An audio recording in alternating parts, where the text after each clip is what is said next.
Hello everyone. So last time we have discussed about the terminology of your chemical thermodynamics topic. So today we will start the next one, that is nature of heat and work. But before that, some division.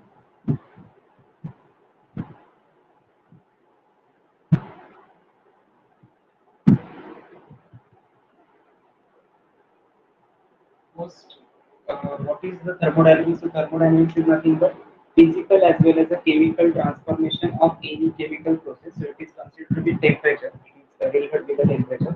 So that's why it's considered as a chemical thermodynamics. Next point is the terms used, which are systems in surrounding and universe. So what are which terms are generally used in chemical thermodynamics?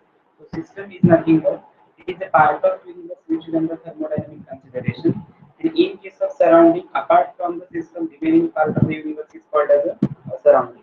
Next, looking at the types of processes, means adiabatic process, reversible process, another extensive intensive property, functions, open system, closed system, and isolated system.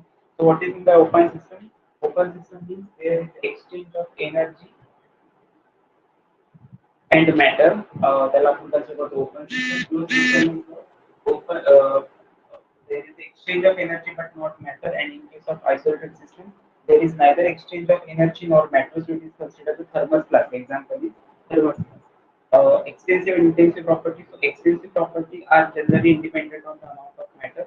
Intensive properties are independent upon the amount of matter. And next part, तुमच्या syllabus मध्ये आहे तो म्हणजे कुठल्या types of processes.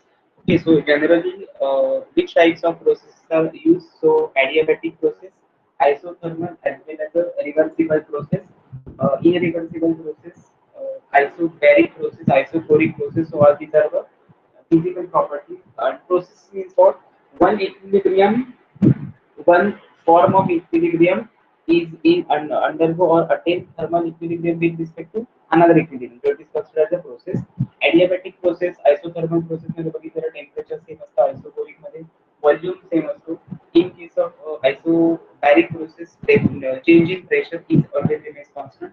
Reversible process मध्ये driving force is infinitesimally greater or equal to the opposing force, and irreversible process मध्ये exactly opposite that is driving force is less than that of the opposing force, so it is considered as an irreversible process. इथपर्यंतचा part आपण previous लेक्चरला consider केला होता. आज आपण बघणार आहोत nature of work as well as heat. आता वर्क आणि हीट हे दोन तुम्ही बघितलेलं की ते पाच फंक्शन्स आपण असं कन्सिडर करतो. So nature of work determine करायचे किंवा एखादं वर्क आहे जे ते त्याचे साइन कन्व्हेन्शन तुम्हाला डिटरमाइन करायचे. त्याच्यात काही तीन पॉइंट्स असतात nature of work as well as heat मध्ये. सो बघूया काय काय concept. First point is nature of work. According to physics, okay, physics मध्ये आपण वर्क म्हणजे काय एक्सप्रेस करतो. So W work is nothing but W is equal to force F into its distance covered. Okay, म्हणजे काय consider करतो work म्हणजे काय. जेवढं आता कन्सिडर करा एखादा पर्सन समोर उभा आहे आणि त्याच्याकडनं तुम्ही त्याला अपोजिट डिरेक्शन मध्ये एखादा फोर्स अप्लाय केला, तुम्ही त्याला ढकललं, पुल केलं, तेवढं तो पर्टिक्युलर डिस्टन्स जर कव्हर करत त्याच्यानंतर work. So work W is equal to F into V, that is force into distance. So generally we have know that the pressure volume type of work is also there. So work ची दुसरी definition काय असू शकते. Pressure P with respect to its volume V. Okay. Pressure P with respect to its volume V. So आपण PV type of work जे consider करतो ते F force आणि area of cross section च्या terms मध्ये represent होते. म्हणजे pressure is equal to काय force upon area of cross section. So substitute this value of pressure in this equation. So W is equal to F upon A into V म्हणजे as it is volume.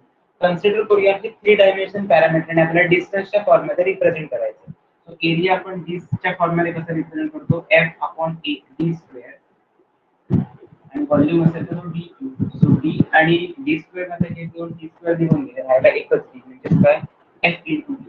आता हेच आपल्याला prove करायचं होतं. W is equal to F into D ची आपण किती घेतली force into distance or displacement. So in this way you can determine the it is a work function. Work function कसं कॅल्क्युलेट करतात तर फोर्स इंटू डिस्प्लेसमेंट. सिमिलरली एक next point आहे तुम्हाला दिले नेचर ऑफ वर्क नंतर दिले हीट. सो हीट कसं कॅल्क्युलेट करू शकता. Heat is a form of energy, is a form of energy from system to surrounding.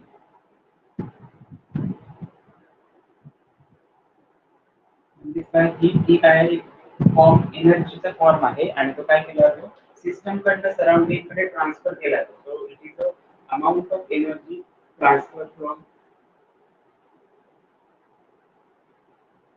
or exchanges from system to surrounding is called as a heat and त्याचा symbol काय असतो Q. आता याच्या नंतरचा सगळ्यात इम्पॉर्टंट क्वेश्चन आहे तो म्हणजे कुठला पॉइंट साइन कन्व्हेन्शन. हे खूपच महत्त्वाचं आहे. मला वाटतं या वर्षीच्या पेपरमध्ये सुद्धा खूप महत्त्वाचं याच्यावरती क्वेश्चन होता पण डायरेक्ट क्वेश्चन नव्हता. साइन कन्व्हेन्शन त्याचा अर्थ काय मला वाटतं तुम्ही 10th स्टँडर्डला एक टॉपिक बघितलेला लेन्सेस 7 नंबरचा टॉपिक होता. त्या टॉपिक मध्ये तुम्ही काय कन्सिडर करता कार्टेशियन साइन कन्व्हेन्शन म्हणजे जर समजा कॉन्केव्ह लेन्स आणि कॉन्व्हेक्स लेन्स जर तुम्ही प्रिन्सिपल ऍक्सिस वरती ठेवला तर त्याच्यापासून लेफ्ट साइडला जी इमेज जनरेट होते समजा एखादा ऑब्जेक्ट असेल इथे लेन्स आणि राईट साइडला इमेज जनरेट होते असं कन्सिडर करूया. तर जो ऑब्जेक्टची जेवढी हाईट असेल ती लेन्स वरती पडेल आणि लेन्स नंतर जे काही लाईट ट्रान्समिट होती ते तुम्ही एका पर्टिक्युलर इमेजच्या फॉर्मॅटमध्ये अॅक्युमुलेट करता. बरोबर आहे. याला पण तुम्ही कन्सिडर करू शकता जर समजा ते राईट साइडला असेल तर ते पॉझिटिव्ह असणार, लेफ्ट साइडला असेल लेन्सच्या त्याला निगेटिव्ह म्हणतो आपण, अपर साइडला असेल तर पॉझिटिव्ह, डाऊन साइडला असेल तर निगेटिव्ह आणि त्याच्यामध्ये जे डिस्टन्स असतं ते फोकल लेंथ असतं. कॉन्व्हेक्स लेन्स आणि कॉन्केव्ह लेन्सची फोकल लेंथ आपण कम्पेअर केली होती लास्ट इयर ओके 10th स्टँडर्डला. तसंच इन केस ऑफ सिस्टम आणि सराउंडिंग एक सिंपल डायग्राम ड्रॉ करायची आहे. ती सिस्टम कन्सिडर केली ही आहे तुमची सिस्टम ओके. समजा याच्यामध्ये तुम्ही अप्लाय केलेली पार्ट असेल त्या फॉर्मॅटमध्ये दाखवायचा रिलीज झालेला पार्ट आहे. एका साइडला आपण W च्या टर्म्स मध्ये रिप्रेझेंट करूया एका साइडला प्लस क्यू आणि मायनस क्यू च्या form plus W here minus W here plus Q आणि हिअर मायनस. आता हे कसं हे एक्सप्रेस कसं करायचंय आपण असं डिस्कस केलंय सिस्टीम म्हणजे काय ज्या पार्ट युनिव्हर्सच्या कुठल्याही पार्ट वरती जिथे थर्मोडायनामिक कन्सिडरेशन केलं जाईल त्याला आपण सिस्टम कन्सिडर करतो. म्हणजे remaining part is called as surrounding. बरोबर. सराउंडिंग कडून जर समजा सिस्टीम वरती हीट गेली किंवा आपण म्हणतो वर्क झालं तर त्याला आपण प्लस डब्ल्यू ने अप्लाय करणार. सो डब्ल्यू प्लस डब्ल्यू चे तुम्ही साइन कन्व्हेन्शन मध्ये काय करताय हे जे साइन तुम्ही दिलेले आहेत ते रिप्रेझेंट करताय म्हणजे एक्झॅक्टली काय येते. सो प्लस डब्ल्यू साठी काय करणार work is done on the system. Work is done on the system okay. Minus W म्हणजे काय करणार work is done by the plus Q म्हणजे काय असणार plus Q heat is absorbed by the system okay from the surrounding to the system आणि minus q म्हणजे काय असणार heat is released from system okay याला साइन कन्व्हेन्शन्स म्हणतात. आणि ज्यावेळी असे प्लस मायनस असे आपल्याला व्हेरिएशन दिसतात plus Q minus Q plus W minus Q त्यावेळी लक्षात ठेवायचं की दोन्ही फंक्शन्स काय असणार आहे पाथ फंक्शन्स असणार आहेत. आपण काय कन्सिडर करतो पाथ फंक्शन्स ओके. कारण आपण काल लेक्चरला बघितलं होतं फंक्शन्स म्हणजे काय आणि स्टेट फंक्शन पाथ फंक्शन म्हणजे काय. स्टेट फंक्शन म्हणजे काय तर function means any thermodynamic property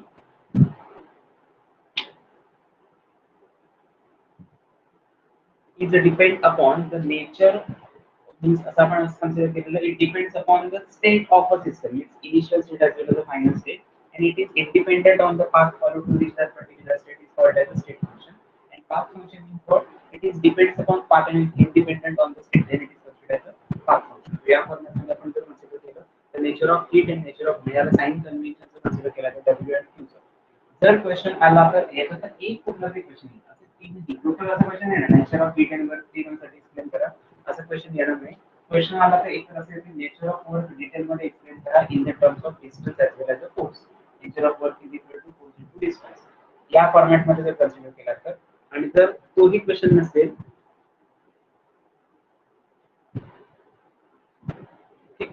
जर तोही क्वेश्चन नसेल तर तुम्ही काय करा second question in nature of heat मध्ये नेचर ऑफ हीट मध्ये काय लिहू शकता तुम्ही so in case of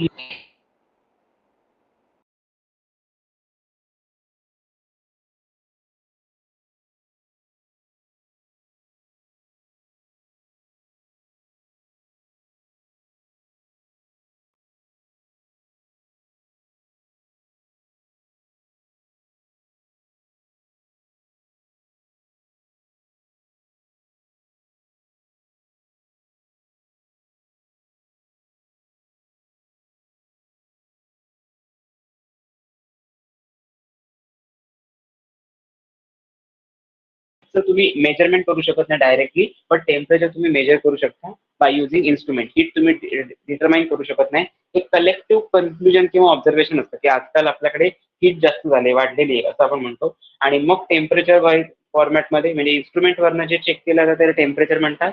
instrument वरून जे चेक करता येत नाही त्याला आपण हीट कन्सिडर करतो. आणि थर्ड पॉईंट आहे साइन कन्व्हेन्शन. साइन कन्व्हेन्शन म्हणजे काय?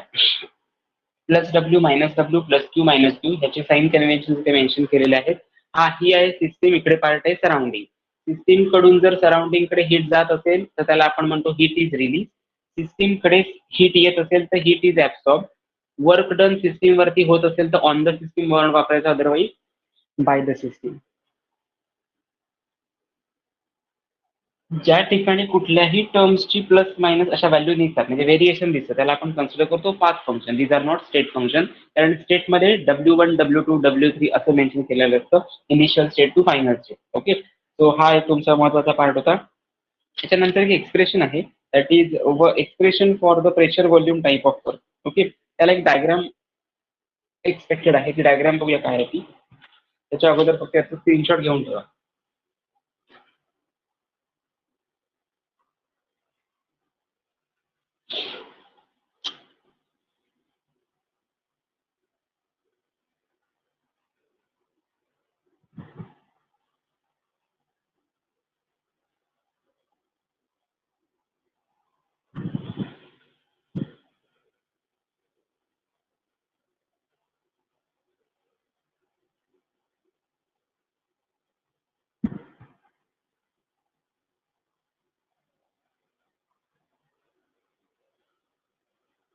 Okay, so the next part is expression for the pressure volume type of work.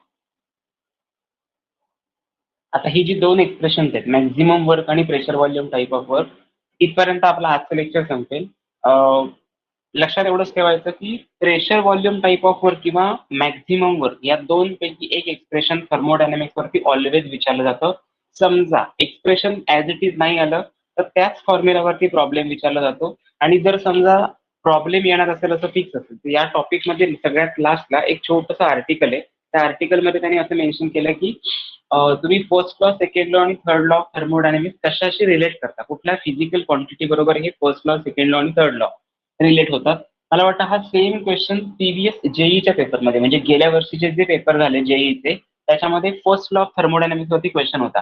त्यांनी काय विचारलं होतं, प्रीवियस सीईटी मध्ये बऱ्याच वेळा येऊन गेलंय पण जेई पेपरमध्ये क्वेश्चन काय होता, तुमचा जो फर्स्ट लॉ ऑफ थर्मोडायनामिक्स आहे तो आणि second law of thermodynamics equation, हे जे दोन इक्वेशन्स आहेत ही ज्या कुठल्या फिजिकल क्वांटिटी बरोबर रिलेट होतात ती फिजिकल क्वांटिटी थर्ड लॉच्या फिजिकल क्वांटिटी बरोबर रिलेट करते की नाही. त्याचा आन्सर आहे yes.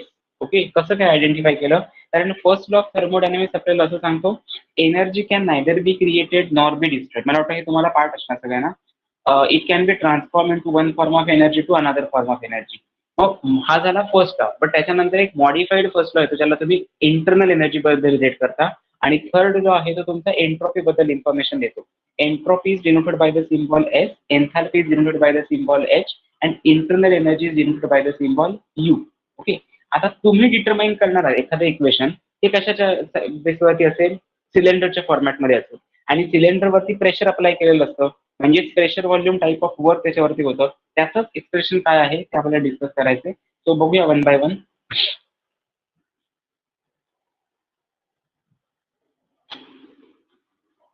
Expression for pressure volume type of work.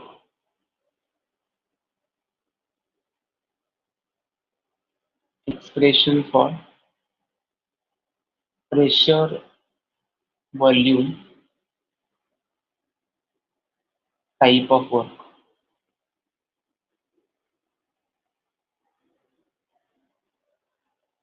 Pressure volume type of work. Okay, आता याच्यामध्ये एक सगळ्यात महत्वाचा पार्ट आहे तो म्हणजे डायग्रॅम. डायग्रॅम जर समजली तर सगळा पार्ट समजेल, अदरवाईज काहीच समजणार नाही.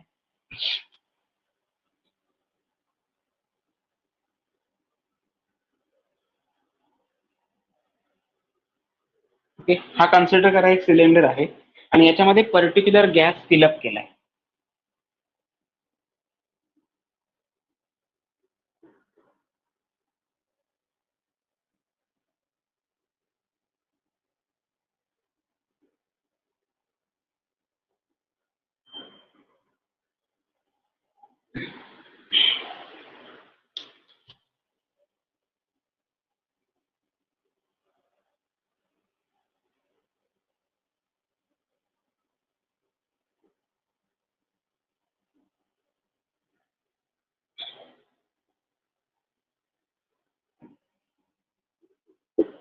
Okay, consider this is a particular a cylinder having a particular piston. Piston याचा मिनिंग काय, सगळ्यात महत्वाचा पार्ट. तुमच्याकडे जर समजा एखादा गॅस सिलेंडर प्रेझेंट असेल तर तुम्ही त्याला काय कन्सिडर करता, वरच्या साईडने त्याला नॉब लावलेला असतो. बघा, बघितला असाल तुम्ही तर. घरामध्ये आपण हाऊसहोल्ड युटेन्सिल्स मध्ये किंवा आपण घरामध्ये जो सिलेंडर युज करतो त्याच्यामध्ये जो गॅस सिलेंडर युज करतो, एलपीजी किंवा सीएनजीचा गॅस असतो आपल्याकडे. सो या टर्म्स मध्ये जेव्हा आपण रिप्रेझेंट करतो तेव्हा लक्षात ठेवायचं वरती आपण रेग्युलेटर अटॅच करतो, बरोबर आहे.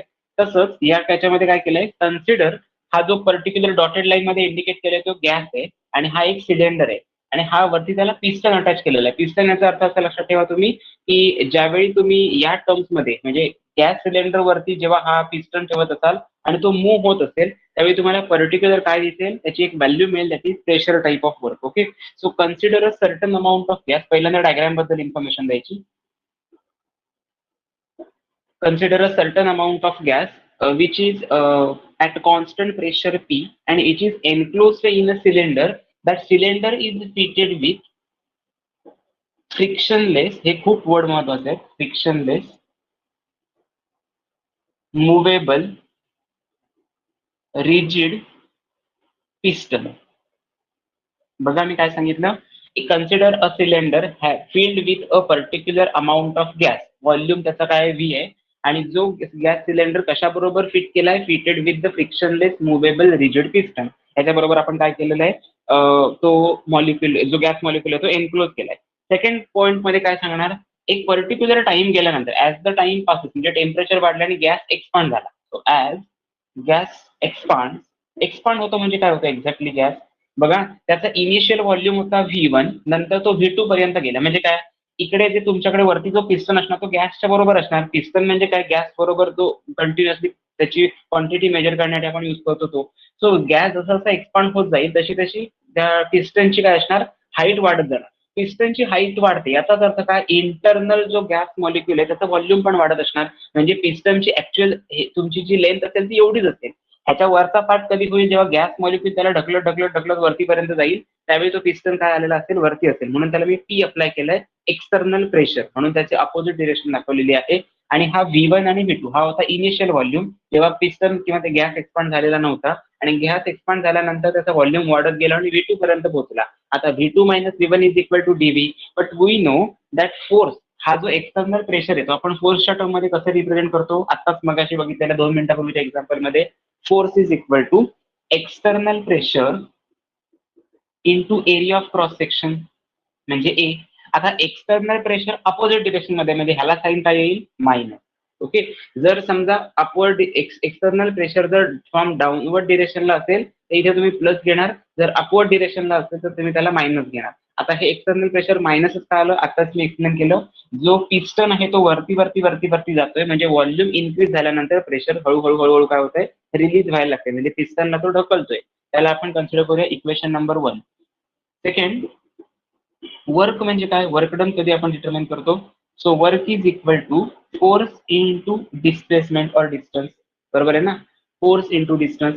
सो फोर्सची व्हॅल्यू आता ही मिळालेली आहे, minus of P external into A. So आपण सबस्टिट्यूट करूया, minus of P E X T into A म्हणजे काय,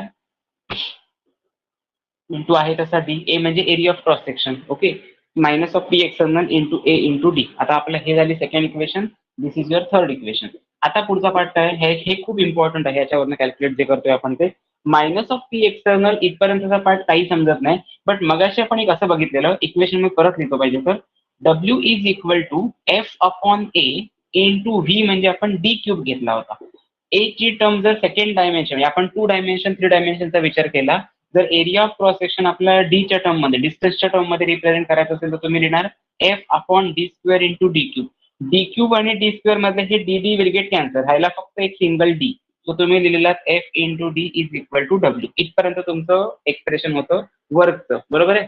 तसंच मला सांगा, जर ए इंटू डी हे कंबाईन करू शकतो डी स्क्वेअरने आणि डी क्यूबने इलिमिनेट होऊ शकतात, तर ए इंटू डी म्हणजेच काय असणार, it's a change in the volume, that is काय, area as well as a distance म्हणजे काय असणार, त्याचा व्हॉल्यूम असणार. तर पुढच्या टर्म्स मध्ये हे काय करूया, फक्त चेंज करूया, एक्सचेंज करूया values.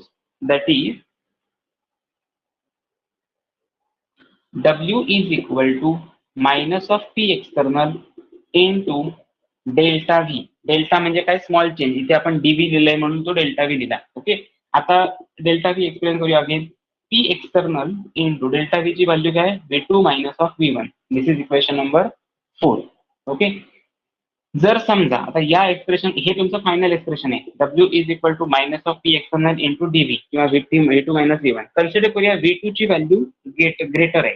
Case 1, if V2 is very very greater than V1. बघा, V2 ची व्हॅल्यू मी कन्सिडर केली 100 आहे आणि V1 ची व्हॅल्यू खूपच लेस आहे, म्हणजे आपण कन्सिडर करूया 2 आहे असं कन्सिडर करूया. ओके, ही व्हॅल्यू आहे 100, ही व्हॅल्यू आहे 2. तर मला आन्सर सांगा काय येईल ते. W is equal to minus of P external into V2 minus V1. 100 minus 2 चा आन्सर येतो 98. 98 प्लस मध्ये. पण मला सांगा, जर हे 98 प्लस मध्ये तर त्याला मल्टिप्लाय मायनस पी एक्सटर्नल ने केलं तर आन्सर मायनस येणार. म्हणजे W is equal to minus of P internal into positive value which is equal to negative value of work done. Okay, मी काय सांगतोय ते समजतंय का बघा. हे खूप महत्वाचं आहे. तुमच्या एमसीक्यूच्या टेस्टमध्ये हा पार्ट आहे. एमसीक्यूचे जे क्वेश्चन्स असतात त्याच्यामध्ये क्वेश्चन मध्ये हा पार्ट येतो. V2 ची व्हॅल्यू खूपच ग्रेटर असते, म्हणजे फायनल व्हॉल्यूम खूप वाढला, इनिशियल व्हॉल्यूम खूपच कमी असेल, तर त्याची व्हॅल्यू प्लस मध्ये येणार. 100 minus 2 is equal to plus 98, no doubt. But that plus 98 reacts with P external, means multiplied by minus of P external, it will gives you final negative value. याचा अर्थ असा होतो, जसं जसं एक्सपान्शन होतंय तसं तसं वर्क डन निगेटिव्ह होते. म्हणजे इथे आपण इथे लिहू शकतो एक्सपान्शन. एक्सपान्शन झाल्यावर काय होणार, वर्क डन निगेटिव्ह असेल. आता एक्झॅक्टली अपोजिट करूया. केस 2, व्हॅल्यू सेम राहू देत. ही व्हॅल्यू V2 ची आहे ती 2 ठेवूया, V1 ची व्हॅल्यू 100 घेऊया. 2 minus 100 answer येणार minus of 98, and that minus of 98 when reacts with minus of p external means multiplied, it will give plus work done. So तुमचा आन्सर येणार W is equal to minus of p external into negative is equal to positive. आता या प्रोसेसला काय म्हणतात, जेव्हा work done positive असतं त्याला म्हणतात कॉम्प्रेशन. ओके, कॉम्प्रेशन जर झालं तर तुम्हाला काय मिळेल, वर्क डन जे असेल त्यावेळी तुम्हाला पॉझिटिव्ह मिळेल, आणि जर एक्सपान्शन असेल तर वर्क डन तुम्हाला निगेटिव्ह मिळेल. क्वेश्चन पेपरमध्ये हे साइन कन्व्हेन्शन खूप इम्पॉर्टंट आहे आणि हा फॉर्म्युला खूप इम्पॉर्टंट आहे. बाकी सगळा पार्ट तुमचा डेरिव्हेशनचा आहे. फक्त मी परत एकदा रिपीट करतो म्हणजे सगळा पार्ट परत एकदा क्लिअर होईल. Expression for the pressure volume type of work, म्हणजे तुम्हाला प्रेशर व्हॉल्यूमच्या टर्म्समध्ये वर्कचं एक्सप्रेशन लिहायचं. त्यासाठी मी काय केलं, एक गॅस सिलेंडर घेतला, त्या गॅस सिलेंडरमध्ये पर्टिक्युलर गॅस फिलअप केलेला होता, त्याचा व्हॉल्यूम VDM3 म्हणजे लिटर मध्ये असं आपण कन्सिडर करू. सो इनिशियल व्हॉल्यूम होता V1, फायनल व्हॉल्यूम झाला V2. पण तो फायनल व्हॉल्यूम कसा काय झाला, कारण त्याच्यावरती एक पिस्टन जोडलेला होता. ज्या गॅस सिलेंडरला पिस्टन जोडलेला होता तो कसा होता, फ्रिक्शनलेस होता, मुव्हेबल होता आणि रिजिड होता. फ्रिक्शनलेस म्हणजे काय, ज्याच्यामध्ये फ्रिक्शन काहीच नाहीये. ओके, मुव्हेबल म्हणजे काय, तो मूव्ह होऊ शकतो. म्हणजे जर हा पिस्टन असेल तर तो या फॉर्मॅटमध्ये मूव्ह होतो. ओके, मूव्ह होऊ शकतो म्हणजे विदिन द सिलेंडर. आणि रिजिड म्हणजे काय, सॉलिड बॉडी होती त्याची, रिजिड पार्ट होता. म्हणजे तुम्हाला त्याचं काय म्हणूया आपण, वेट, मास हे डिटरमाइन तुम्ही करू शकता या फॉर्मॅटमध्ये. ज्यावेळी गॅस एक्सपांड होतो त्यावेळी हा जेव्हा गॅस मॉलिक्युल एक्सपांड झाला पर्टिक्युलर टाइम गेल्यानंतर किंवा टेम्परेचर वाढल्यानंतर, त्यावेळी तुम्ही काय करता, हा जो पिस्टन आहे त्याची हाईट पण वाढायला लागते. बरोबर आहे, गॅस मॉलिक्युल त्याला अपोज करतो. आता तुम्हीच बघा, जर समजा तुम्ही एका बलूनवरती हात धरलेला असेल तर त्या पर्टिक्युलर बलूनच्या शेपवरती तुम्ही हात प्रेशर अप्लाय केलंय म्हणजे तेवढंच हात असणार. जेव्हा तो बलून आणखीन प्रेस कराल तेव्हा तो फुटतो. मग फुटल्यानंतर पण तुमचा हात तिथेच असणार आहे का, फक्त फुगा फुटल्यानंतर तुमचा हात तिथेच राहणार आहे का, नाही. सो याचं रिझन काय, जेव्हा गॅस एक्सपांड झालेला तुम्हाला कळतो त्याच वेळी तुम्हाला त्याचा अपिअरन्स पण जाणवत असतो. So as the gas expand, the force, external force is nothing, म्हणजे external pressure is negative. So force is equal to negative external pressure into area of cross section. Okay, this is your. आता हे कसं काय, याचा area असणार ना, हा एवढा ए एरिया असेल तेवढाच तो व्हॉल्यूम ऑक्युपाय करत जाईल, बाकी काही प्रॉब्लेम येणार नाही. सो जर हा पिस्टन जर खूप मोठा असला असता तर एरिया पण वाढत गेला असता आणि फोर्स पण वाढत गेला असता. सिम्पल आहे. सो जर समजा W is equal to F into D या टर्म्स मध्ये आपण डिटरमाइन केलं तर F ची वरची जी व्हॅल्यू आहे ती वरती खाली फक्त सबस्टिट्यूट केली, minus of P external into A into D. But we know A into D is nothing but what, volume. Volume represent केला चेंज इन द व्हॉल्यूमच्या टर्म्स मध्ये V2 मायनस V1, आणि हे आपल्या कन्व्हिनियन्ससाठी मी व्हॅल्यू घेतल्या. बाकी तुम्हाला जर डायरेक्ट येत असेल तर काही प्रश्न नाही. पण V2 आणि V1 हे कसं आयडेंटिफाय करायचं, कुठलीही 2 टर्म्स घ्या, कन्सिडर करा V2 ची व्हॅल्यू 10 आहे, V1 ची व्हॅल्यू 5 आहे. 10 मायनस 5 आन्सर येणार 5. 5 मायनस मायनस पी एक्सटर्नल म्हणजे काय, तुमचं निगेटिव्ह वर्क असेल. आणि हे जसं घ्या, आता 10 घेतलेला, मग इथे घेतला तुम्ही 5 आणि इकडे 10 घेतला, तर 5 - 10 -5, -5 इंटू मायनस म्हणजे प्लस येणार. लक्षात एवढंच ठेवायचं, ज्यावेळी वर्कडन निगेटिव्ह असेल तेव्हा एक्सपान्शन होईल, वर्कडन पॉझिटिव्ह असेल तेव्हा कॉम्प्रेशन होईल. हे 2 वर्ड, या व्हॅल्यू पॉझिटिव्ह निगेटिव्ह आणि हा फॉर्म्युला सफिशियंट आहे याच्यावर. ओके, सो एवढंच एक्सपेक्टेड होतं की expression for the pressure volume type of work. This is not maximum type of work, हे लक्षात ठेवायचं. आता एक कंडिशन अशी येते की ज्यावेळी वर्कची व्हॅल्यू काहीतरी पॉझिटिव्ह किंवा निगेटिव्ह, आता मला सांगा, जर समजा तुम्ही नंबर लाईन ड्रॉ केला तर तो इथे असतो 0, बरोबर आहे, इकडे असणार निगेटिव्ह आणि इकडे असणार पॉझिटिव्ह. आपण ह्याच्याबद्दल बोललो, पण ह्याच्याबद्दल कायच बोललो नाही. मग वर्कडन ज्यावेळी 0 असेल त्यावेळी तुम्ही आयडेंटिफाय कसं करता? सो ज्यावेळी कुठेच वर्क होत नाही त्यावेळी त्याला असं कन्सिडर करायचं, it is a free expansion. Okay, free expansion कुठे होतं? जनरली व्हॅक्यूम मध्ये प्रेझेंट होतं, जी इमॅजिनरी स्पेस आहे की ज्याच्यावरती एक्सटर्नल प्रेशर किंवा एक्सटर्नल फोर्सची व्हॅल्यू 0 असते. ओके, त्यालाच आपण कन्सिडर करतो एक्सटर्नल फोर्स किंवा एक्सटर्नल प्रेशर कमी असेल तर त्याला फ्री एक्सपान्शन म्हणतो. So a free expansion means what? It is a expansion against the 0 opposing force. So जो तुमचा डब्ल्यू ची व्हॅल्यू निगेटिव्ह येईल, म्हणजे अपोजिंग फोर्स असेल, प्रेशर जे असेल ते 0 कन्सिडर करा. 0 multiplied by any term, answer येणार 0. ओके, सो फ्री एक्सपान्शन कुठे होतं? व्हॅक्यूम मध्ये होतं. मला वाटतं हा क्वेश्चन एकदाच विचारलाय काहीतरी, म्हणजे व्हॅक्यूम मध्ये होणाऱ्या एक्सपान्शन किंवा कॉम्प्रेशनला तुम्ही काय म्हणाल? त्याचा आन्सर होतं फ्री एक्सपान्शन. ओके, या टाईप मध्ये मला वाटतं प्रिव्हियस सीईटीला तो क्वेश्चन येऊन गेलाय, बाकी अजून कुठल्या जेई किंवा नीटच्या एक्झामला आलेला नाही. एवढं लक्षात ठेवा फक्त. ठीक आहे, नेक्स्ट आता बघूया. हे झालं work expression. Now what is mean by maximum work, ते कसं आयडेंटिफाय करायचं? So generally amount of work perform by the system which is govern by applying force, and जसं जसं अप्लाइंग फोर्स अपोजिट फोर्स वाढत जाईल तसं तसं वर्कची व्हॅल्यू सुद्धा वाढत जाईल. हे सगळं डिटेलमध्ये बघूया, पण त्याच्या अगोदर याचा स्क्रीनशॉट थोडा घेऊन ठेवा. ओके, म्हणजे तुम्हालाही समजेल कुठल्या कन्सेप्ट आहेत. बरं, मी काल नोटीस बोर्ड या आर्टिकलच्या अंडर जर चेक केला असेल ऍपमध्ये, तर टेस्ट सांगितली माहिती आहे ना, उद्या आणि परवा तुमची टेस्ट असणार आहे. उद्या सब्जेक्टिव्ह आणि ऑब्जेक्टिव्ह असं दोन्ही मेन्शन केलंय. शक्यतो ऑब्जेक्टिव्ह तुम्ही वेळेवर द्या, टायमिंग त्याच्यामध्ये मेन्शन केलेलं आहे. आणि सब्जेक्टिव्हचा जो पेपर आहे, म्हणजे रिटर्न पेपर जो आहे, ते टॉपिक कुठल्या टेस्टवरती कुठल्या टॉपिकवरती टेस्ट होणार आहे? तर उद्या होणारे अमाइन या टॉपिकवरती टेस्ट, आणि परवा होणारे बायोमॉलिक्यूल या टॉपिकवरती टेस्ट. या 2 दिवसाचे टॉपिक टेस्ट असतील आणि सब्जेक्टिव्ह टेस्ट असतील. दिवसभरामध्ये तुमचा तुम्ही टाइम कसाही मॅनेज करा आणि ते करा.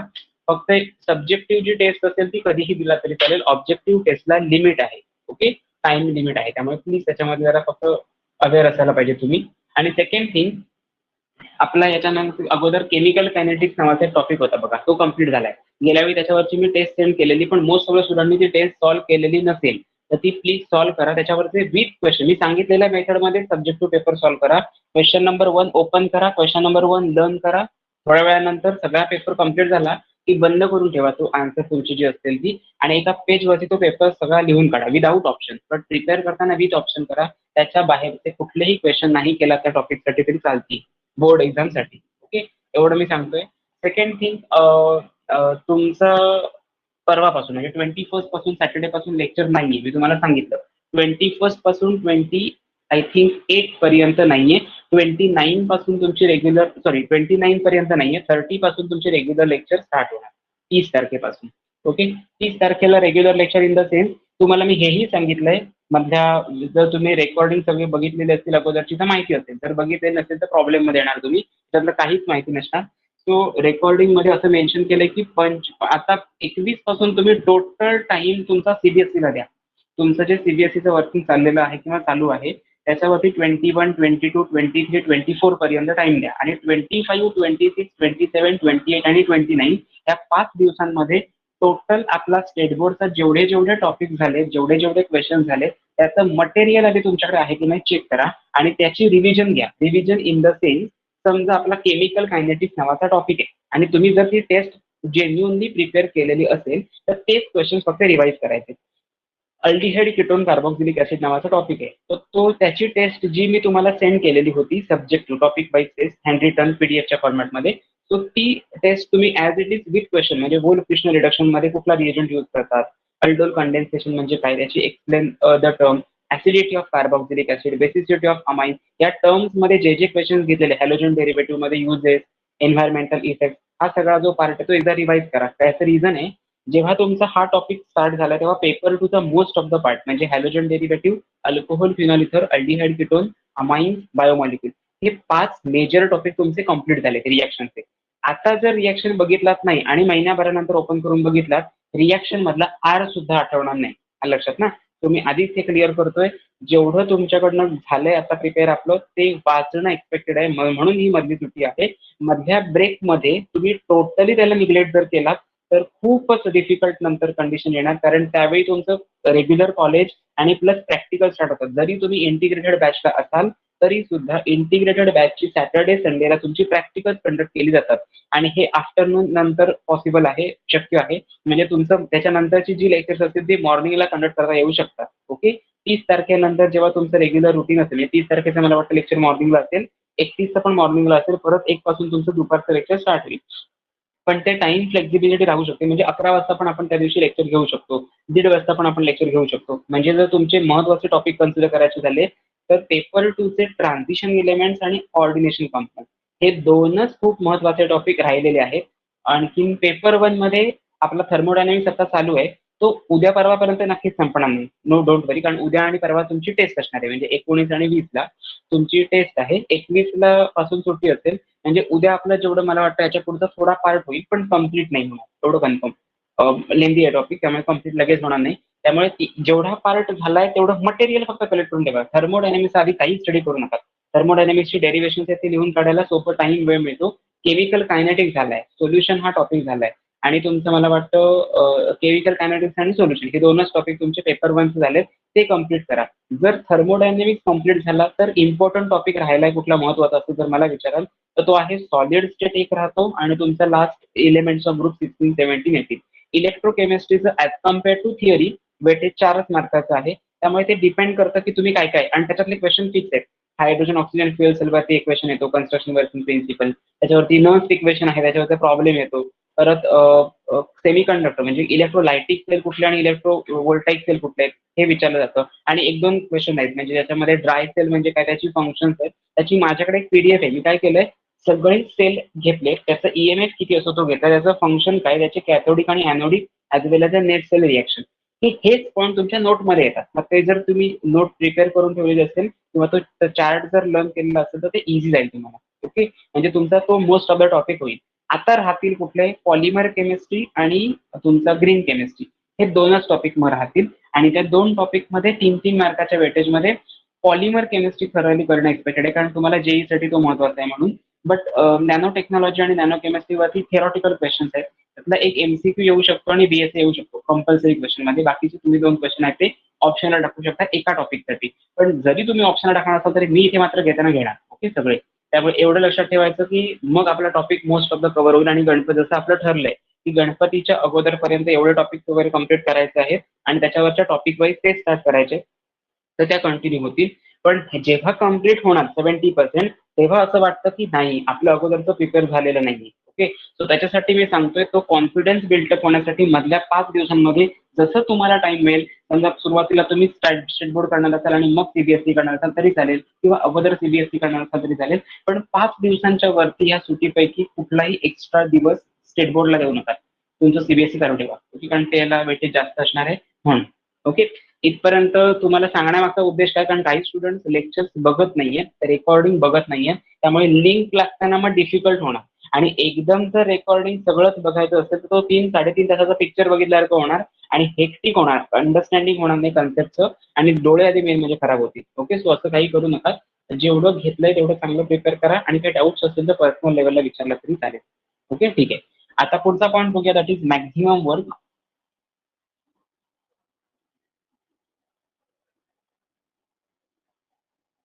सोल्युशन वरची एक्झाम्पल आणि सोल्युशन केमिकल कायनेटिक्स वरची जी मी न्यूमेरिकल्स बघितली आहेत आपण घेतली होती, सो तीच न्यूमेरिकल्स जास्तीत जास्त प्रिपेअर करा, एक्स्ट्रा काहीही प्रिपेअर करू नका. थर्मोडायनॅमिक्स वरती बॉन्ड एन्थॅल्पी आणि रिएक्शन एन्थॅल्पीवरचा एक प्रॉब्लेम कन्फर्म पेपरमध्ये विचारला जातो. सो तो एक प्रॉब्लेम जर कन्सिडर केला तर मॅक्झिमम वर्क एक्सप्रेशनचा आत्ताचं एक्सप्रेशन नाही आलं तर आता जो आपण फॉर्म्युला डिराईव्ह करणार आहोत तो फॉर्म्युला, त्याच्यावरचा प्रॉब्लेम. सो हे एवढेच क्वेश्चन एक्सपेक्टेड आहे. पण थर्मोडायनॅमिक्स तुमच्या कॉम्पिटेटिव्ह एक्झामच्या दृष्टीने खूप महत्वाचा टॉपिक आहे. आणि तो पेपर कॉम्पिटेटिव्ह एक्झामसाठी स्टुडंट्स डिफिकल्ट आहे असं कन्सिडर करतात. ऍक्च्युली तो डिफिकल्ट नाहीये.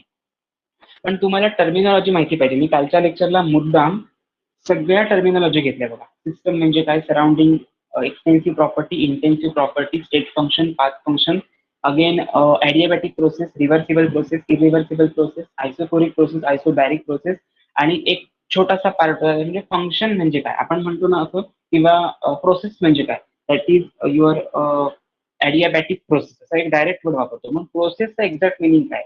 सो ते क्वेश्चन तुम्हाला MSQ टाईप क्वेश्चन्स मध्ये आजकाल विचारतायत. म्हणजे एक्झामिनरची टेंडन्सी अशी आहे की जो पेपर देणारा मेंबर आहे, मुलगा आहे किंवा मुलगी आहे, त्याला बाकीचं सगळं जे कॉमन पार्ट आहेत म्हणजे maximum work expression, problem solving, हे सगळ्यांचं सगळ्या क्लासमध्ये झालेलं आहे, सगळ्यांचं सगळं प्रिपेअर झालंय. पण त्याला त्याचं बेसिक नॉलेज नाहीये. प्रोसेस म्हणजे काय तेच माहिती नाही. प्रोसेस म्हणजे प्रोसेस, एचं कन्व्हर्जन बी मध्ये होते अशी प्रोसेस नाही, तर इक्विलिब्रियम मेंटेन होतं. मग ज्या ऑप्शन मध्ये इक्विलिब्रियम हा वर्ड दिसेल त्याला तुम्ही टिक मार्क करून पुढे जाऊ शकता. पण हे कधी, जेव्हा तुम्हाला हे to the point theoretical questions माहिती आहेत ते. आजकाल असा पण पेपरचा एक ट्रेंड दिसतोय की फॉर्म्युला बेस्ड क्वेश्चन विचारण्यापेक्षा फॉर्म्युलाचे डेरिव्हेशन टाकतायत आणि MCQ मध्ये करेक्ट फॉर्म्युला टाकतात. ते सोपं पडतं त्यांना पेपर काढताना. त्यामुळे तुम्ही लक्षात ठेवा त्याचं डेरिव्हेशन कुठल्या बेसिसवरती, एवढं तर तुम्हाला माहिती पाहिजे कॉम्पिटेटिव्ह एक्झामचं प्रिपरेशन करत असताना. ओके, म्हणजे फॉर एक्झाम्पल मगाशी आपण बघितलेलं work is equal to F×D, pressure volume type of work बघितलं. पण तो फोर्सचा फॉर्म्युला हा त्याचा इनिशियल टर्म आहे. म्हणजे फोर्स म्हणजे negative external pressure with respect to area. हा व्हॉल्यूम किंवा हा फॉर्म्युला सबस्टिट्यूट करून तुम्ही मग pressure volume type of work calculate केलेला. त्यामुळे बेसिक थिंग ती आहे की फोर्सची डेफिनेशन मध्ये माहिती पाहिजे तुम्हाला, तर तुम्ही ते डिटर्मिन करू शकता. आता ते एक्सटर्नल प्रेशर आहे, मग प्रेशर निगेटिव्ह कसं झालं, कारण तो डाऊनवर्ड अपवर्ड डिरेक्शनला आपण एरो दाखवलेला डायग्राम मध्ये, हे माहिती असायला पाहिजे. त्या छोट्या छोट्या कन्सेप्ट आहेत आणि ते स्टुडंटला माहिती नसतं, कारण बऱ्याचशा क्लासेसमध्ये त्याची कन्सेप्ट आणि त्याचे फॉर्म्युले, त्याची कन्सेप्ट त्याची फॉर्म्युले रटून घेतले अक्षरशः, आणि बेसिक टर्म्स आहेत त्याच्याकडे निग्लेक्शन होतं. म्हणजे तेवढा टाइम पण मिळत नाही, हेही तितकंच खरं आहे. पण आपल्याला रिझल्ट पाहिजे, सो बेटर वे आपण कन्सेप्च्युअली क्लिअर असलेलं जास्त चांगलं असं मला तरी वाटतं. बाकी तुमचा टाइम आणि तुमचा स्टडी याच्यातनं तुम्हाला जसा टाइम मिळेल तसंच तुम्ही याच्याकडे बघा. पण टोटली निग्लेक्ट केल्यानंतर टोटल इंटरेस्ट निघून जातो, हा माझा एक्सपिरियन्स आहे. म्हणून मी तुम्हाला सांगितलं, जी 10 दिवसाची सुट्टी आहे त्याच्यामध्ये डायरेक्ट 9व्या दिवशी पेपर उडून बसलात केमिस्ट्री काढून, काही समजणार नाही त्याच्यात. मी जसं सांगितलंय 5 दिवसामध्ये असं सेग्रिगेशन करा, एक सिम्पल टॉपिक, एक डिफिकल्ट. अमाइन टॉपिक घेतला तर त्याच्याबरोबर सोल्युशन टॉपिक घ्या. सेकंड, केमिकल कायनेटिक्स घेतला तर अल्डिहाइड कीटोन त्याच्यासोबत घ्या. हॅलोजन डेरिव्हेटिव्ह घेतला तर त्याच्यासोबत तुमचा बायोमॉलिक्युलर टॉपिक जो प्रिव्हियस कम्प्लीट झाला तो घ्या. आणि उरलाच जर टाइम ह्या 6 टॉपिक व्यतिरिक्त बघून डिस्कस करून, तर अल्कोहोल फिनॉल इथरकडे टाइम द्या. म्हणजे असं टाइम टेबल मॅनेज करायला पाहिजे. एका दिवशी एकच करून बसायचं आणि दुसऱ्या दिवशी काहीच बघायचं नाही, ह्याला काही अर्थ नाही. थोडं थोडं दररोज जेवलं पाहिजे. ओके, ठीक आहे. मॅक्झिमम वर्कची कन्सेप्ट आहे ती फक्त बघूया. 3 पॉईंट्स आहेत त्याच्यामध्ये. Concept of maximum work. Okay, as the opposing force increases,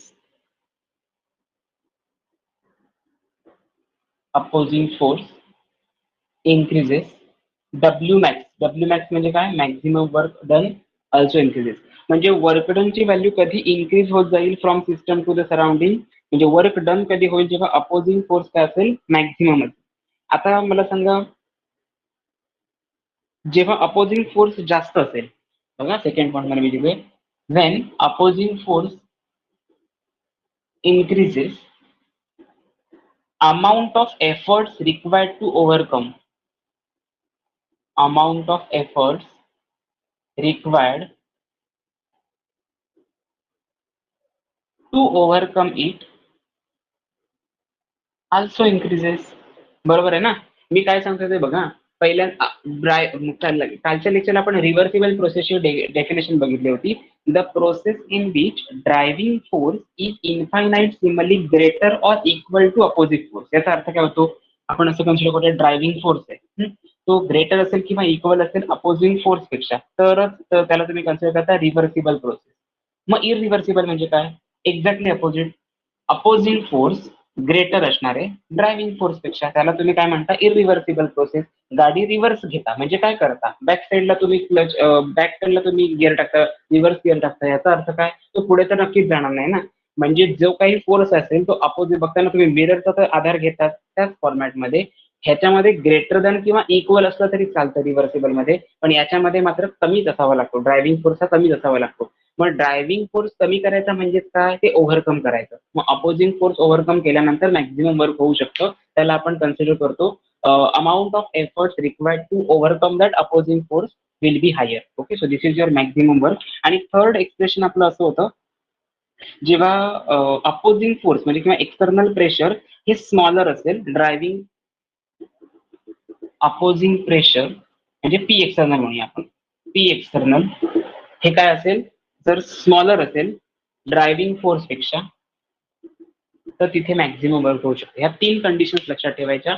opposing force greater असेल तर वर्क मॅक्झिमम वर्क डन पण वाढतं. अपोजिंग फोर्स जास्त असेल तर तो फोर्स ओव्हरकम करण्यासाठी आपण जास्त एफर्ट देतो, त्यावेळी मॅक्झिमम वर्क होतं आपल्याकडनं. आणि एक्सटर्नल प्रेशरपेक्षा ड्रायव्हिंग फोर्स जर जास्त असेल तर तुमचं maximum work can be done. Okay, so ह्या 3 कंडिशन्स लक्षात ठेवा फक्त. त्याच्यावरनं आपण एक expression for the maximum work बघणार आहोत. पण त्याच्यासाठी थोडा डेरिव्हेटिव्ह किंवा इंटिग्रेशनचा थोडा बेस असणे एक्सपेक्टेड आहे. बघूया तुमच्यापैकी काय किती जणांना जमते काय थोडंफार तरी. Expression for the maximum work हा क्वेश्चन खूपच इम्पॉर्टंट आहे आणि प्रिव्हियस 2 इयर्स मध्ये आलेला नाहीये. माझ्या माहितीप्रमाणे नेक्स्ट इयरला म्हणजे तुमची बॅच कम्प्लीट झाल्यानंतर तुमचा जो सिलेबस डिझाईन केलेला होता त्याचा टाइम स्पॅन म्हणजे जनरली 4 to 5 इयर्सचा असतो, तो चेंज होण्याचे चान्सेस आहे. आता जर सिलेबस चेंज होणार असेल तर सिलेबस मधला इच अँड एव्हरी पॉईंट तुमच्या प्रिव्हियस जेव्हा सिलेबस कधी चेंज झालेला आणि आता कधी सिलेबस चेंज होणार आहे ह्याच्या इन बिटवीन जेवढ्या एक्झाम झाल्या त्याच्यामध्ये एकदा तरी क्वेश्चन तो यावाच लागतो. हा बोर्डाचा रूल आहे. हा कुठला सब्जेक्ट टीचरचा स्ट्रिक्टनेस नाहीये किंवा त्याचा हट्ट नाहीये, पण हा रूल आहे. तो रूल फॉलो करण्यासाठी का होईना पण तुम्हाला त्यांना तो क्वेश्चन टाकावाच लागेल पेपरमध्ये. सो प्लीज प्रिपेअर करताना असं लक्षात ठेवा, आपल्या समोर येणारा क्वेश्चन हा आपल्या बोर्ड एक्झामसाठी रेडी झालेला. ओके, ठीक आहे. Expression for maximum work expression. ह्याच्यामध्ये मी काय करतोय, सगळ्यात पहिल्यांदा एक डायग्राम दाखवतो आणि त्याच्यानंतर डायग्राम क्लीन करतो सगळं आणि त्याच्यानंतर आपण पुढचा पार्ट डिस्कस करू डेरिव्हेशनचा. मी एक कन्सिडर करूया, मगाशी आपण जसं बघितलेलं हा एक आहे आपल्याकडे गॅस सिलेंडर आहे. ओके, हा एक गॅस सिलेंडर असं कन्सिडर करूया. नेक्स्ट असेल हा एक गॅस सिलेंडर आहे आणि नेक्स्ट आहे हा एक गॅस सिलेंडर. ओके, हे वरती घेण्यामागे काहीतरी माझं रिझन आहे, लक्षात ठेवा. सगळ्यात पहिल्यांदा याच्यामध्ये काहीतरी व्हॉल्यूम आहे आणि याच्यावरती एक पिस्टन अटॅच केला आहे, पण त्या पिस्टनला काही वेट ठेवलेली आहे. ओके, ही वेट ठेवलेली आहे त्याच्यामध्ये. वेट याचा अर्थ काय, तुम्ही फिजिक्सच्या लॅबमध्ये वेट यूज करताना तो पार्ट ठेवलेला आहे. म्हणजे जेवढं तुम्ही वेट ठेवाल तेवढा तो पिस्टन खाली जाईल. ह्याला अशी तबकडी असं कन्सिडर करा. याच्यावरती वेट ठेवलेली आहे, कारण जसं जसं वेट वाढत जाईल तसं जसं तराजू खाली होतो ना त्या फॉर्मॅटमध्ये तुम्हाला दिसेल. मग पहिल्यांदा याचा व्हॉल्यूम किती होता, हा होता व्ही, हा एवढा त्याचा व्हॉल्यूम होता. जेव्हा तुम्ही याच्यातला एक वेट रिमूव्ह कराल,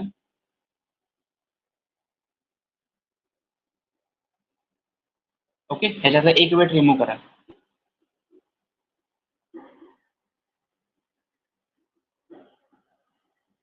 इकडचं हे जे वेट आहे ते रिमूव्ह केलं तर ऑब्व्हियसली त्याचं वेट कमी झाल्यामुळे हा वरती जाईल, म्हणजे थोडं गॅसचं एक्सपान्शन होईल. आता ही व्हॅल्यू आणि ही व्हॅल्यू याच्यामध्ये काहीतरी स्मॉल चेंज असेल, दॅट इज डीव्ही. ओके, मी अजून एक पिस्टन कमी केला म्हणजे एक वेट अजून कमी केलं तर मला हा जो पिस्टन असेल तो या फॉर्मॅटमध्ये जाताना दिसेल.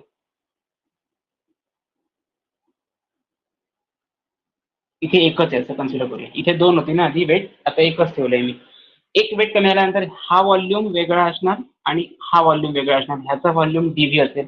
अजून एक वेट कमी केलं तर हा व्हॉल्यूम वेगळा असेल आणि हा व्हॉल्यूम आहे याच्यामधला डिफरन्स डीव्ही असेल. याचाच अर्थ काय, पहिली स्टेप असेल ही झाली step number 1, this is your step number 2, this is your step number 3. ज्यावेळी अशा स्टेप बाय स्टेप एक्सपान्शन होत जातं एखाद्या गॅशियस मॉलिक्युलचं सिलेंडरमधून, त्यावेळी त्याचं मॅक्झिमम वर्कचं एक्सप्रेशन तुम्हाला आयडेंटिफाय करताना काय लक्षात ठेवायला लागतं, त्याचा व्हॉल्यूम कंटिन्युअसली चेंज होत राहतं. ओके, याच्यामध्ये पण असाच movable rigid frictionless piston available असेल, त्या पिस्टन वरती मी वेट ठेवलेली आहे. एक एक पहिल्यांदा ह्याच्यामध्ये वेट किती होती, 3 + 2 5 + 1 6 6 + 6 12 एवढी वेट होती. त्याच्यानंतर 10 झाली असती, त्याच्यानंतर 8 झालं असतं, त्याच्यानंतर 4 पर्यंत आलं वेट, असं लक्षात ठेवा.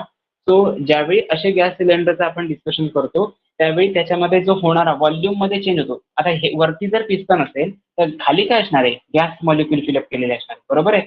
समजा इथे एवढे गॅस मॉलिक्यूल असतील, एक्झॅक्टली त्यांच्यामध्ये कोलिजन जास्त होत असणार, त्यांना स्पेस कमी मिळत असेल. ओके, थोडी स्पेस वाढल्यानंतर ते थोडी फ्रीली मूव्ह करू शकतात.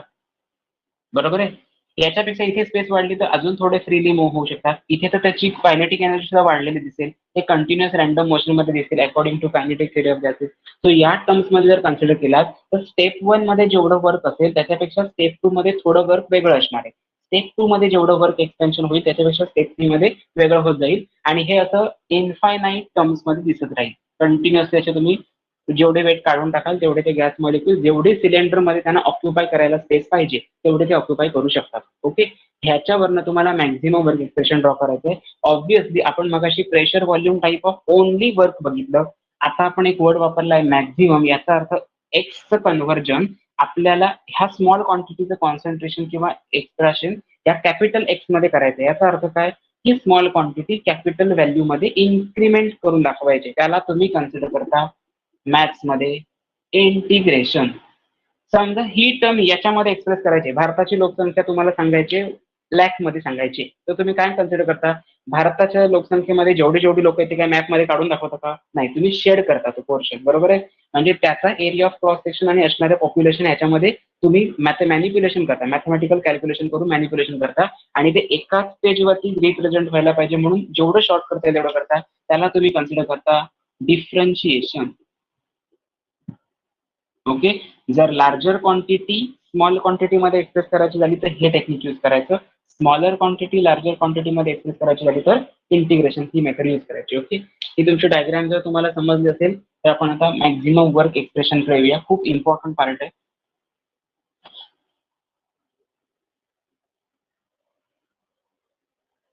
आणि टेस्ट सिरियसली द्या प्लीज. अभ्यास केल्याशिवाय टेस्ट देऊ नका. टेस्टसाठी लागणारा अभ्यासाचा टाइम पिरियड मॅनेज करा, नाहीतर कधीच होणार नाही स्टडी. जर आता बोर्ड एक्झाम पर्यंत तुमचं असं राहिलं 50% झालाय, थोडासा झालाय स्टडी, तर ते कधीच कम्प्लीट होत नाही. टेस्ट घेतल्याशिवाय अभ्यास होत नाही. हे 100% मला माहिती आहे. कारण ऍज अ स्टुडंट मी असताना मी प्रत्येक टॉपिकवरती माझ्या सब्जेक्ट टीचरना पण सांगायचो की याच्यावर टेस्ट घ्या, याच्यावर टेस्ट घ्या, असं प्रत्येक वेळी सांगायचो. म्हणजे ते तर घ्यायचेच, पण जर मग त्यांच्याकडनं कुठल्या एखाद्या टॉपिकवर टेस्ट राहिली असेल तर आम्ही आठवण करून द्यायचो की या टॉपिकवरची टेस्ट राहिली असेल, सो ही प्लीज पिकअप करणं एक्सपेक्टेड आहे. आता आमचा अभ्यास होत नाही घरी. ओके, सो ते एक लक्षात ठेवा.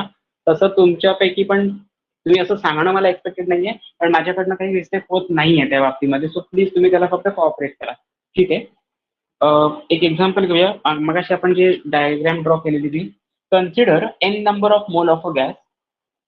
Consider n number of mole of a gas which is enclosed in a cylinder having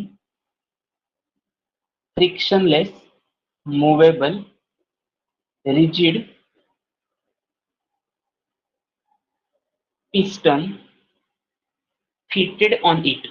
okay, मी काय सांगितलं, N number of moles of a gas त्या सिलेंडर मध्ये प्रेझेंट होते, ज्या सिलेंडर मध्ये frictionless movable rigid piston attach केलेला होता, एनक्लोज केलेला होता. ओके, आता आपल्याला मगाशी आपण जसं बघितलं की जसा गॅस एक्सपांड झाला तर मगाशी कंडिशन घेतली होती, तसंच एक बघूया. जर तो गॅस एक्सपांड झाला सेकंड पॉइंट मध्ये, as if gas expand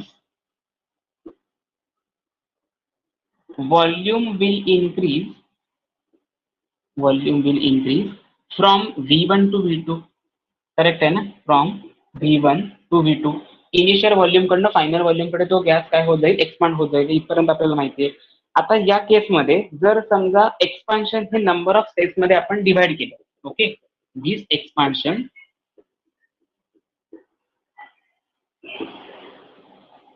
occurs in number of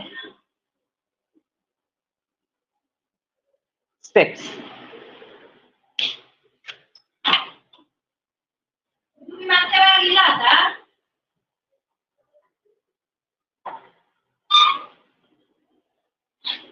जसं एक्सपान्शन आहे जे हे नंबर ऑफ स्टेप्स मध्ये काय होत गेलं, इन्क्रीज होत गेलं, तर तुम्ही काय करू शकता, त्याचं जे एक्सटर्नल प्रेशर जे आहे पी ते सुद्धा काय होत जाईल, स्मॉलर असेल. म्हणजे या केसमध्ये एक्सटर्नल प्रेशर पी हे इन्फायनाईट लेस असणारे ओरिजिनल प्रेशर पेक्षा. बरोबर आहे. जसा जसा गॅस एक्सपांड होत जाईल तसं त्याच्यावरचं एक्सटर्नल प्रेशर कमी कमी होत जाईल, म्हणूनच आपण गॅस मगाशी आपण ते पिस्टन काढत होतो ना, म्हणजे एक्सटर्नल प्रेशर कमी करत होतो. ओरिजिनल प्रेशरपेक्षा आपण एक्सटर्नल प्रेशर काय करत जाऊ, कमी कमी करत जाऊ. मग ह्याच्यासाठी आपल्याला जे एक्सप्रेशन मिळतं, change in the work, change in work is equal to, that is dw. D stands for small change, W means work. Okay, dw is equal to minus of P external into delta V. This is your equation number 1. Okay, minus of P external into delta V. So ज्यावेळी expansion हे reversible असेल, इथे लिहितो as the expansion is reversible,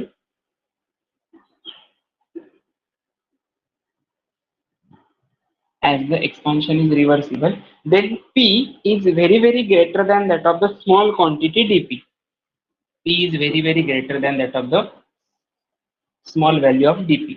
हे expression तुम्ही कसं represent करू शकता, P minus of P external into is equal to delta P, म्हणजे dP लिहूया. dP म्हणजे व्हॉट्सअपचं नव्या, change in the pressure. Okay, similarly आता मला ह्याचं एक्सटर्नल प्रेशरची व्हॅल्यू कॅल्क्युलेट करायची असेल काय करूया, हे एक्सटर्नल प्रेशर तिकडे नेऊया, dP इकडे आणूया. So P minus of dP is equal to P external, म्हणजे एक्सटर्नल प्रेशरची व्हॅल्यू तुम्हाला काय मिळाली, P मायनस ऑफ डीपी. म्हणजे P ची व्हॅल्यू लार्जर आहे म्हणूनच तुम्ही डीपी मधनं मायनस करताय, जे आपण इथे लिहिलेलं स्टेटमेंट करेक्ट आहे. ओके, P म्हणजेच काय असणार तुमचं, सॉरी डीपी एक्सटर्नल म्हणजे काय असणार, P minus of DP. So ही जी टर्म आहे ती डीडब्ल्यूच्या टर्म्स मध्ये इथे एक्सप्रेस करूया, एक्सटर्नल प्रेशरची व्हॅल्यू या इक्वेशन मध्ये सबस्टिट्यूट करूया. So substitute P external in equation number 1, we get dw is equal to P minus of dP. बघा P एक्सटर्नल ची व्हॅल्यू ही आहे, पण त्याला ब्रॅकेट मध्ये मायनस ने मल्टिप्लाय केलंय, म्हणजे minus of P minus of dP, P minus of dP into delta V, into delta V. This is your equation number 3. This is your equation number 2. Okay, आता मी काय केलं, W वर्क डनचं एक्सप्रेशन या format मध्ये केलं, minus of P minus of dP into dV. जरा bracket solve करूया. Minus of P into dV म्हणजे काय, इथे D लिहिला तरी चालेल. Minus of P into dV, minus of P into dV आणि मायनस ऑफ dP इंटू dVचं काय ना आन्सर तुमचं ब्रॅकेट मध्ये बाहेर आहे परत minus, so plus dP into dV. आता स्मॉल चेंज इन प्रेशर आणि small change in volume he dP into dV ची व्हॅल्यू काय स्मॉलर असते, म्हणजे समजा याची व्हॅल्यू असेल 0.00002 आणि ह्याची व्हॅल्यू असेल 0.00001, तर ही व्हॅल्यू ऍडिशन करून किती येणार आहे, फार फार तर 0.00003. याचाच अर्थ असा की ती व्हॅल्यू निग्लेक्ट करू शकतो आपल्या sake of कन्व्हिनियन्ससाठी.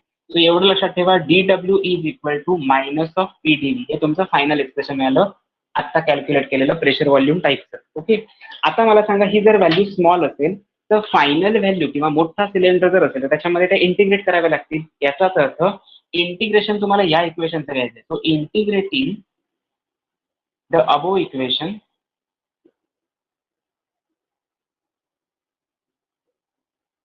at initial and final level. So integration of initial, final limit असेल final into dw is equal to minus, ज्यावेळी ऑलवेज आपण इंटिग्रेशन घेतो तेव्हा काय करतो, ब्रॅकेटच्या बाहेर घेतो, कॉन्स्टंट ज्या टर्म्स असतात सो मायनस कॉन्स्टंट साइन असेल ते बाहेर घ्यायचं. Integration of V1 to V2 P into dV. Okay, integrate आपण करतोय विथ रिस्पेक्ट टू व्हॉल्यूम. बघा व्हॉल्यूमचं इंटिग्रेशन घ्यायचं, इनिशियल लिमिट आहे V1, फायनल लिमिट आहे V2 आणि प्रेशर आहे ते आपण नंतरच्या टर्म्स मध्ये काय करणार आहोत, चेंज करणार आहोत. ओके, सो याच्यावरून काय मिळालं, डब्ल्यू मॅक्स, dw ची व्हॅल्यू काय येणार, W final minus W initial. Final minus initial म्हणजेच काय, W max, maximum work done is equal to minus of integration of V1 to V2 P into dV. This is your equation number 4. इथपर्यंतचा part समजला असेल, त्याच्या पुढचा part खूपच easy आहे. मी आता थेरॉटिकल पार्ट जर पॉसिबल असेल तर तुम्ही याचं स्क्रीनशॉट काढून घ्या आताच, कारण मला ही थिअरी सगळी पुसायची आहे. ओके, तोपर्यंत मी सगळं हे रिपीट करतो, परत एकदा सांगतो मी काय काय केलं ते. मगाशी मी काय केलेलं, 4 सिलेंडर घेतले, सिरीज ऑफ सिलेंडर ठेवले होते आणि प्रत्येक सिलेंडर मध्ये जे पिस्टन्स आहे ते काढून ठेवले. ओके, पिस्टन काढून ठेवल्यानंतर गॅस मॉलिक्यूल एक्सपांड होत गेला. इनिशियल व्हॉल्यूम आहे V1, फायनल व्हॉल्यूम आहे V2. तिथपर्यंत तो व्हॉल्यूम काय होत गेला, मुवमेंट होत गेली त्याची. n number of gas molecule ज्याच्यामध्ये फ्रिक्शनलेस रिजिड मुव्हेबल पिस्टन होते, as if gas molecule expand volume will increase from V1 to V2. त्याच्यानंतर एक्सटर्नल प्रेशरची व्हॅल्यू खूपच लेस असते प्रेशरपेक्षा, म्हणून मी काय केलं, change in the work done is equal to minus of P external into delta V, that is equation number 1 substitute केलं. याच्यावरनं मी डीपी ची व्हॅल्यू कॅल्क्युलेट केली, एक्सटर्नल प्रेशरची व्हॅल्यू या इक्वेशन मध्ये सबस्टिट्यूट केली आणि मला हे एक्सप्रेशन मिळालं. Okay, next part is integrating this equation. So integrate करत असताना मी काय करेन,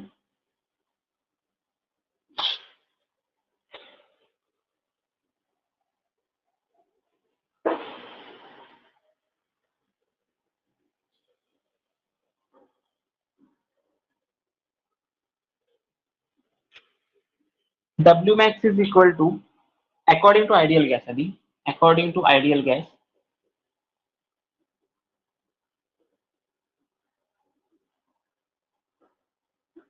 PV is equal to nRT. बरोबर आहे. आपल्याला P ची व्हॅल्यू पाहिजे, म्हणजे P काय येणार, nRT divided by V. Okay, ही व्हॅल्यू या इक्वेशन मध्ये सबस्टिट्यूट करूया. So W max is equal to minus of V1 to V2 nRT into dV upon V. Okay, nRT into dV upon V. आता या term मध्ये काय काय calculate करू शकता, nRT कॉन्स्टंट आहे, सो मायनस बाहेर घ्या, nRT integration of V1 to V2 dV upon V एवढंच राहील. आता any term divided by that particular term, त्याचं इंटिग्रेशन येतं ln टर्म्स मध्ये. ओके, सो हे लिहू शकता तुम्ही, minus of nRT into ln of V, याचं इंटिग्रेशन आहे, dV अपॉन V चं इंटिग्रेशन ln ऑफ V येतं, initial term V1, final term V2. So value substitute करूया, minus of nRT ln of V2 minus ln of V1, बरोबर ना, final limit substitute minus initial limit. त्याच्यावरनं काय calculate करू शकता, minus of nRT ln common घेतला, V2 upon V1, बरोबर आहे. जर मायनस साइन असेल, नॅचरल लॉगरिथम सेम असेल, तर त्याचा रेशो घ्यायचा असतो V2 अपॉन V1. आता मला ln टर्म काढून टाकायचंय, तर आपण 2.303 ने मल्टिप्लाय करतो लॉगरिथमिक टर्म मध्ये. So it will be equal to minus of 2.303 nRT log to the base 10 of V2 upon V1. Okay, हे तुमचं काय एक्सप्रेशन मिळालं, W max एक्सप्रेशन मिळालं. आता हे जे एक्सप्रेशन मिळालं W max, याच्यावरनं तुम्ही एक कॉमन फॅक्टर, तुम्हाला एक माहिती आहे, जर तुम्हाला आठवत असेल तर तुम्ही बॉइल्स लॉ शिकलेला, P is inversely proportional to V. So according to Boyle's law, P1 upon P2 is equal to V2 divided by V1. Okay, according to Boyle's law, it is clear that P1 upon P2 is equal to V2 upon V1. आपल्याला V2 upon V1 मिळालंय, ती value substitute करूया as a P1 upon P2 च्या terms मध्ये. So W max is equal to 2.303 मायनस आहे, विसरायचं नाही, minus 2.303 nRT log to the base 10 of P1 upon P2. ही दोन्ही एक्सप्रेशन वरती तुम्हाला क्वेश्चन पेपर मध्ये 3 to 4 मार्क्स साठी प्रॉब्लेम विचारला येतो, आयदर V2 by V1 और P1 by P2 या टर्म्स मध्ये. Okay, so this is the maximum work expression for the n number molecules of gas which is enclosed in the frictionless movable rigid piston. Okay, आता याचा जो पुढचा part आहे, that is internal energy, heat म्हणजे काय, first law of thermodynamics, second law of thermodynamics, enthalpy of fusion, Hess law of constant heat of summation, हा सगळा part आपण नेक्स्ट लेक्चरला कंटिन्यू करणार आहोत. आज काय काय बघितलं आणि आतापर्यंत या टॉपिक मधलं काय काय कव्हर केलं ते फक्त डिस्कस करूया. पहिल्यांदा आपण असं बघितलं होतं टर्मिनॉलॉजी, दॅट इज सिस्टम म्हणजे काय, सराउंडिंग म्हणजे काय, open system, close system, isolated system, functions बघितली, state function, path function. Again एक अजून पार्ट बघितला, त्याच्यामध्ये असं बघितलेलं एक्सटेन्सिव्ह इंटेन्सिव्ह प्रॉपर्टीज, हा पार्ट बघितला होता. हे सगळं कम्प्लीट झाल्यानंतर एक बघितलेलं W आणि Q हे 5 फंक्शन कसे आहेत ते प्रूव्ह केले. नेचर ऑफ हीट आणि वर्क एक्सपेन्शन, मॅक्झिमम वर्क साठी कंडिशन बघितलं, प्रेशर व्हॉल्यूम टाइप ऑफ वर्कचं एक्सप्रेशन बघितलं, नंतर मॅक्झिमम वर्क टर्नचं एक्सप्रेशन बघितलं, हे आता बघितलं ते, आणि फ्री एक्सपान्शन ही कन्सेप्ट बघितली. इथपर्यंतचा पार्ट बघितला आणि sign conventions of W and Q आपण पार्ट बघितला. ह्याच्या पुढचा पार्ट आहे इंटरनल एनर्जीचा, तो आपण नेक्स्ट लेक्चरला कंटिन्यू करणार आहोत. ओके, त्याचा स्क्रीनशॉट घेऊन ठेवा, काही डाऊट असेल तर विचारा. त्याच्या नोट्स मी तुम्हाला स्टडी मटेरियल सेशन मध्ये लगेच अपलोड करून देतोय, सो प्लीज ते बघत चला सायमल्टेनियसली.